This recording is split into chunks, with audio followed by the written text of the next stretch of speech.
describe him to me. And Muslims, look at the description of your Rasul. And for some, this would be the first time you hear what your Prophet looked like. I saw a man of striking appearance. ظاهر الوضاء أبلج الوجه, radiant face, حسن الخلق, beautifully created. لم تعبه الثجلة, his belly wasn't protruding. وَلَمْ تُزْرِ بِهِ السَّعْلَةِ, nor was his head disproportionate and small. وَسِيمٌ قَسِيم, proportionate and delicate, finely made, a specimen of a creation. فِي عَيْنَيْهِ دَعَجْ, in his eyes there was a contrast. The dark was immensely dark, the white was excessively white. وَفِي أَشْفَارِهِ وَطْفٌ, and his eyelashes were long. وَفِي صَوْتِهِ صَهْل, and in his voice was a natural echo. وَفِي عُنُقِهِ سَطَعٌ, and his neck was elegantly long. وَفِي لِحْيَتِهِ كَثَاثَةٌ, his beard was full and thick. أَزَجْ أَقْرَنٌ, his eyebrows were arched, but they were not joined. It was separated. In Samat, فَعَلَيْهِ الْوَقَارِ, when he was silent, dignity covered him. وَإِن تَكَلَّمَ سَمَاهُ وَعَلَاهُ الْبَهَاءِ, and when he spoke, it was audible and clear, almost commanding and overtaking. أَجْمَلَ النَّاسِ وَأَبْهَاهُمْ مِنْ بَعِيدٍ, from afar the most striking and outstanding in appearance. وَأَحْسَنُهُمْ وَأَجْمَلُهُمْ مِنْ قَرِيبٍ, and when he came near, the best of them and the most handsome of them in closeness.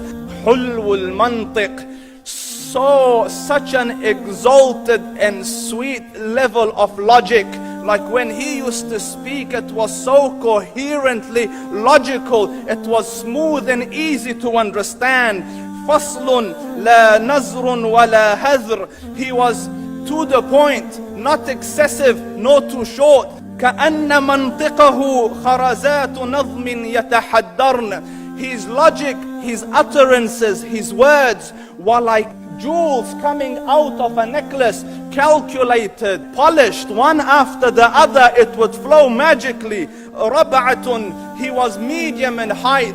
Your eye didn't have to strain to look up at him, nor was it tedious to look down at him. He was a comfortable sight to look at. لَهُ رُفَقَاء يَحُفُّونَ بِهِ, he had friends, the people that were with him, they were working around him to try to serve and protect him. إِنْ قَالَ سَمِعُوا لِقَوْلِهِ, when he used to say something, they used to hearken to what he used to say. وَإِنْ أَمَرَ تَبَادَرُوا إِلَىٰ أَمْرِهِ, when he commanded, they used to compete to fulfill the command. This is Muhammad Rasulullah. This is Muhammad Rasulullah. Anas ibn Malik says, he says, I came out one night, it was the full moon night.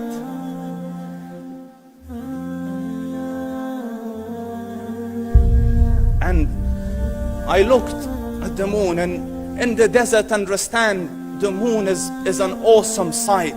It is smooth, it is radiant, it is clear, it is gentle compared to the scorching sun at which they are used to.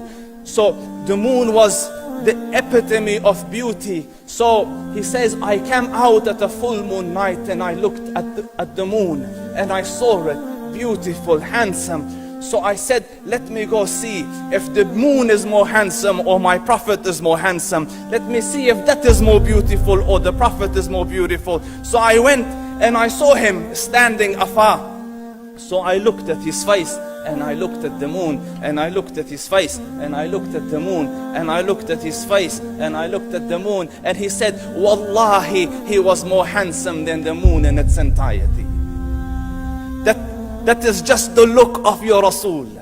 Aisha radiyallahu anha says, I was sewing with the needle. My needle dropped in the dark. I couldn't find it. I said, Ya Rasul, I can't find it. He moved his face close, and I swear, out of the radiance of his face, I found my needle. And the Prophet sallallahu alaihi wasallam was mind-bogglingly handsome, but his handsomeness was covered with waqar and jalal and hayba. The Sahaba say, when we used to sit at his feet, two feelings conflicting would come on the heart. The first one, you wanted to look at him. You wanted to behold the majesty of his face. And when you wanted to look up, shyness used to overtake you, so you used to look down. Amr ibn al-As says, I sat with him many times, but if you ask me to describe his face, I can't describe it. I wouldn't be able to look up to him ijlalan wa ta'zeeman. I couldn't look up at him. And that is why he didn't have the problems that Yusuf alayhi salam had. Because it was difficult to penetrate the awe and the splendor of the Rasul.